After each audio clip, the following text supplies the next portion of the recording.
જીજાજી, હા બોલ ને ભાઈ. મારા બાપાને જાત્રામાં જવું છે. હા તો સારી વાત કહેવાય, લઈ જા. અરે લઈ જા નહીં, એને જાત્રામાં જવું હોય ને એટલે એને મને એમ કીધું કે જા તારા મોટા જીજાજી પાસેથી એને 4 લાખ લેતો આવું. 4 લાખ રૂપિયા જાત્રાના થોડા હોય કાંઈ હવે? એમાં હે એવું બે માણસને એને એકચ્યુઅલીમાં પ્લેનમાં જવું છે.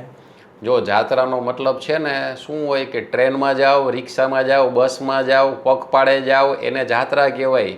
આને ટેસડા કહેવાય પ્લેનમાં જાવું વાળી. પણ બિચારા હાલી ગયાથી હગે આ ઉંમરમાં બસમાં બેહી હગે એક ધારા કોઈ દી. અરે તાર બાપા બધું કરી શકી હે હવે. એ ભાઈ એ થોડું તમે અત્યારે ખોટું પર્સનલ જાવમાં જાજુ ભાઈ, એ ભૂલી જાવ હું કરે છે ને હું નહીં કરે. એ તમે એવી વાતો કરોમાં જીજાજી માંડ ભૂલો હું. જો ભાઈ તમે છે ને જાત્રાના કઈ 5-5 લાખ રૂપિયા ન દેવાના હોય કઈ હવે. તો 3 લાખ આપો. તો 1 મિનિટ, 3 લાખની યાત્રા એ કઈ જાત્રામાં જાય છે? 3 લાખ રૂપિયા જો હેલિકોપ્ટરમાં જાય છે અહીંથી? અને એ કહેતા હતા પ્લેનનું ના પાડે ને કદાચ તારા જીજાજી તો એમ કહેજે કે અમે હેલિકોપ્ટરમાં હાયલા જાવું.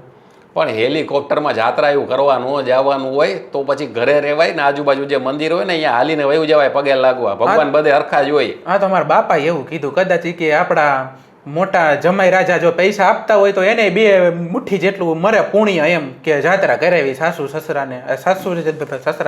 મારે કઈ પુણ્ય હાટું હું કઈ પૈસા નથી દેવાનો, બરોબર? મારા પુણ્ય મારા કર્મ હારા જ છે, બરોબર? જીજાજી જો ના કે 3-3 લાખ રૂપિયામાં પૂન કરવામાં મારી ખાલી થઈ જાય બધું. હવે હું બોલવું મારે હવે? જો જીજાજી તમને ખબર હે ને મારા બાપા તમારી અને નાના જીજાજીમાં કેવું ડિફરન્સ કરે છે અત્યારે? યાર ડિફરન્ટ કરે, અમને ખબર જ છે. એ ડિફરન્સને ઓછું હાઉત કરવા હાટું ને તમને એના નજરમાં ઉપર લેવા હાટું જ મેં તમારું નામ દીધું કે નાના જીજાજી કરતા મોટા જીજાજી પાસે પૈસા. 3 લાખ રૂપિયાની જાત્રા એવું ન કરાય, 30,000ની કરાય.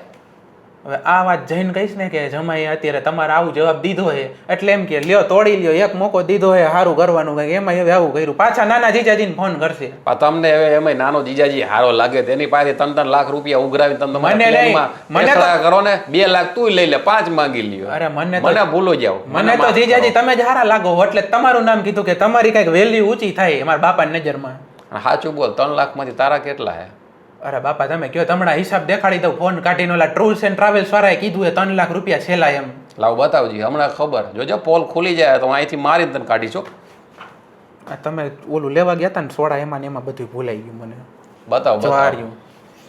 ટૂર્સ વાળાએ 3 લાખ કીધા હે, બરોબર હે, પણ એમાં એવું ગેરંટી દીધી કે ત્યાં ખર્ચો થતા હે ને પૈસા વધશે તમારી વાહે, એટલે વધશે નહીં તમારા ખાતામાં પાછા આવી જાય. એલા પણ આ જાત્રાનું પેકેજ નથી, હનીમૂનનું પેકેજ છે. હરખું વાત તો ખરી. જાત્રાનું પેકેજ 30,000 રૂપિયાનું છે. તમારા બાપાએ આ બબે ડિટેલો મોકલી અને હનીમૂન ઉપર જવું છે કે પછી જાત્રા કરવા જવું છે? તારા બાપાના શોખ પૂરા જ નથી થતા ભાઈ. પેલા તારા બાપાના શોખ પૂરા. આ શરમ કરો, આવડી ઉંમરે આવા શોખ રાખે. હવે હાવ તમારું તો ઠીક છે, મારા આબરૂના તો ઝઘડા કરે છે.